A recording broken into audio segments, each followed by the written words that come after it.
Hello and welcome back. It has been an amazing debate. I'm going to toss it right back to our panelists, Jael Cornelian from Ateneo, UP's Clarissa David, and Marites Ritug. Jael, what did you think? Oh, again, well, I think it's the same thing that I can say about the entire debate. Marcos has been put on the defensive, and I think, in as much as we want to be objective, but I think we also want to call him out, on all his motherhood statements, and I think, if I could put it this way, also his irresponsible statements, trying to get away from all these accusations simply by saying that it hasn't been done or he was never corrupt and all that in the face of facts. And I think Leni Robredo, and I'm not necessarily siding with Leni here, I just want to be as objective as I could be. Leni has backed her statements up with facts. For example, the court decision in Singapore. And what did Marcos say? He just dismissed it. Yes. Clarissa. Yeah, I mean, it's clear that everybody feels like they can take pot shots at Bongbong Marcos. That's but interesting. I This think- is That's one of true. the first times that we're seeing this publicly, correct? Yes, yes, and including the hosts. So it's interesting that Marcos has been backed into a corner, and he's been calm until this point. I think he's starting to show a little bit of rage, and the more specific they get, in this case human rights violations, the harder it's going to be to keep denying things. Exactly. And I like how Leni Robredo is coming out strong now. Yeah. She actually said the words, "Hindi po totoo yan." I mean, this is just facts. It's true or it's not true. It's not true. And, debaters should really know to flag when things are just not true. Interesting. Marites. You know who's losing out in this debate? Chis Escudero. Yes. He hasn't taken sharp positions. Yes. He seems to be, he said he downplayed apology.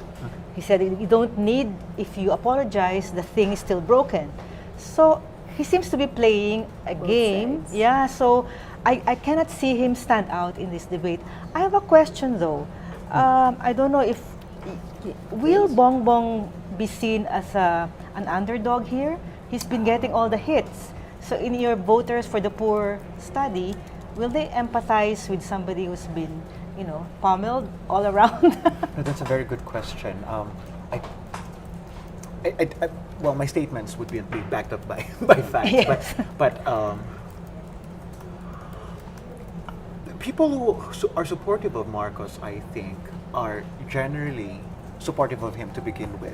Even before he decided to run, and that loyalty, I think, is gonna stick around to the end. If it would affect anyone, I think it would be those who are still undecided or still unconvinced by his rhetoric, or now are seeing that he is an emperor without any clothes. Yes, yes. It's very interesting that Bongbong Marcos has had all these motherhood statements. There's That's really true. not a lot of substance there. I'm frankly surprised. So my prediction would be that Alan at the end of this Alan Peter is going to gain votes, and Leni I think is going to gain votes, and they're going to be taking those votes away from Chis Escudero, number one. And I don't know how many votes Nasan and Trillanes have at the Right. moment, but they're also not looking very good only because they're not very strong debaters, I think. How interesting. far. So the Twitter share of voice as of 6:11 p.m., it's been a tug of war between Alan Cayetano and Leni And Leni Robredo. Robredo. That's Leni right. Robredo is back in front now, 33%. Alan Cayetano at 31%. And Bongbong Marcos at 23%, which Yeah. kind of matches similarly what you said. Maritas, how do you think this is this changing? Actually, maybe I should toss it to the narratives, but the journalist, is this changing the narratives of the candidates? I think it is projecting, it is showing the strengths of some of the candidates who, like Leni Robredo, is seen as calm, lots of equanimity. But now we're seeing that without, as I said earlier, without being offensive, she brings out facts and they're very clear. Unvarnished, there's no big, bold motherhood statements like Gringo is so full of strengthening institutions, nation building. And then I'm finding out that he's really a very conservative person. It doesn't, I'm dissonant about this because he led a coup. Yeah, and it now- seems to be yeah, he's a and now- shadow of himself. So I don't know, Yeah. but I think it will show the strengths. It will highlight the strengths of Lenny Robredo as well as Alan is standing out, but it's getting to be a bit tiring It is. because he's a one-issue person. He keeps going back Yes. to corruption.